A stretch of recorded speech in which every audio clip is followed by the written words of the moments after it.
They did not understand themselves fully, and yet they are still in the relationship matters. Hello, everyone. Welcome back to another segment. In today's episode, let's dive into African lady who just got married to Chinese husband based in Africa. But presently, or in the next few months, they'll be in the China or Chinese environment. As you can see here, it has been honeymoon, honeymoon. Yes, moving from one place to another, from one, should I say, relaxation view to another.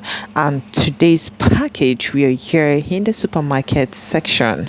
Well, it's funny enough to understand that her Chinese husband do not understand English fully, but I think as time goes on, he's going to know more about English. He's going to understand English, and he's going to communicate with his wife.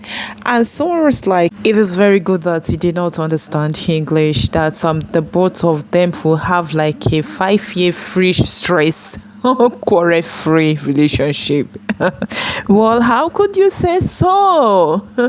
Well, I believe that he's having a kind of translation phone which we convert English to Chinese for him to understand. And even she, in a case, she doesn't understand the Chinese so much well, so she has a translation in her phone to help the communication process. Well, I think what you say is another advantage, but communication in relationship, communication in marriage, it's what matters, and it keeps trust. When someone is not communicating deeply, that thing which he or she wants to do, if I don't call that marriage, just zip up. Okay, so one thing about marriage, one thing about relationship is a deep communication, and if you're not getting that, man, you just have to zip off. You're not actually in a relationship, and you're not actually in a marriage state, because as couples, they need to consider themselves as one individual.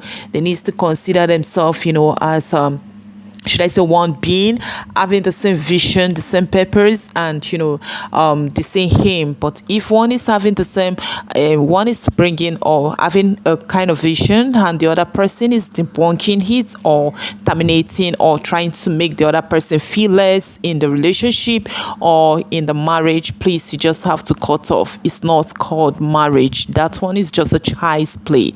But you can see here our Chinese husband, and many were just praising him that is much more better than the Angelina some husband. But I don't know why we should be comparing. Well, everybody have their characteristic and their own way of handling women in courts. Yes, in his own perspective, he has his own vision, he has his own view. I think more he respects women, the more for him to have gotten to the stage, to a person that he has not met, or should I say for a year or for 3 months or even for 6 months, let's say up to that standard, but he still have love for her.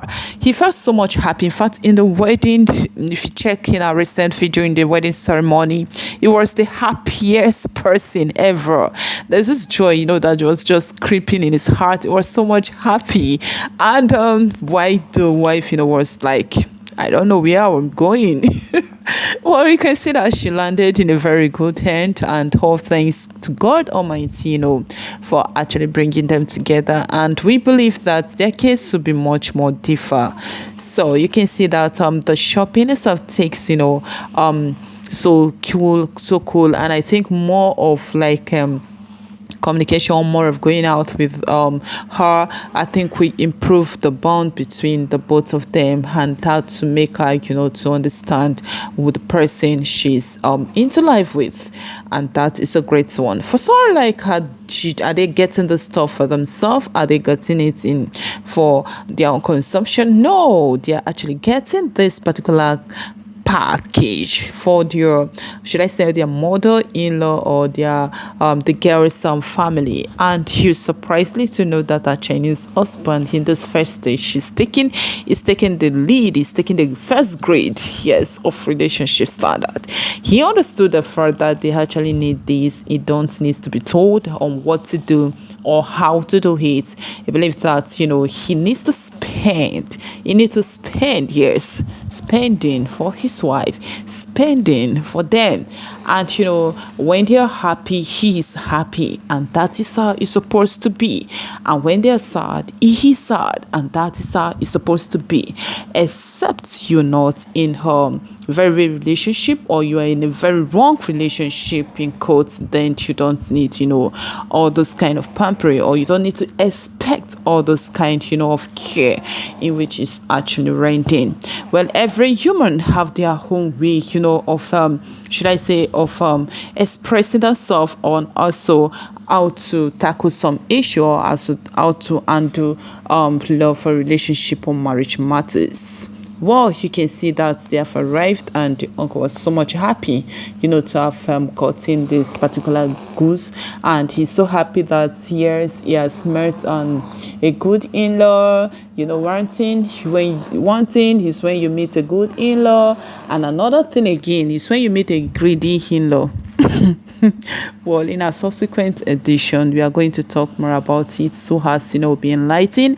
And whenever you are praying for marriage, you should also pray to have a good in-law, but not a greedy in-law. You can find out that here, this is where the English actually blow itself, and he don't know how to communicate well with the wife's mother. But notwithstanding, she understood the fact that she has gotten herself a peaceful and a very calm and sweet son-in-law. All right, this is where I'll be wrapping up today's episode, and I hope you're enlightened onto this package. Please to stay tuned and stay blessed, and always remember, lovelies, stay cool for now. Bye for now.